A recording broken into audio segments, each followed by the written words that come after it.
اللہ کے حکم سے پھر وہ کرتے تھے کہ وہ فلاں جو بندہ ہے یہ منافق ہے، فلاں بندہ اسلام کا دشمن ہے، فلاں بندہ اسلام کے خلاف یہ کام کر رہا ہے، پھر اس کا نام لیتے تھے۔ یہ عزت نفس بڑی خیال کرتے تھے۔ اور اسی طرح جب خوش اخلاقی سے پیش آتے تھے کہ لوگ جتنے بھی آگے سے بد اخلاقی سے پیش آتے تھے، ایک خاتون کا واقعہ آپ سنتے رہتے، کتابوں میں بھی موجود ہے، جو کانٹے بچھا دیتی تھی، جو اپنے گھر کا کوڑا رسول اللہ پر پھینکتی تھی، اور رسول اللہ اس گلی سے گزرتے تھے۔ ایک دن اس نے کوڑا نہیں پھینکا، کانٹے نہیں رکھے،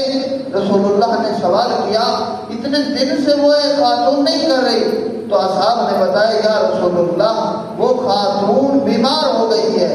خود رسول اللہ چل کر اس کے گھر میں گئے، اور جیسے ہی رسول اللہ گھر میں گئے دیکھیے وہ خاتون ڈر گئی، وہ کام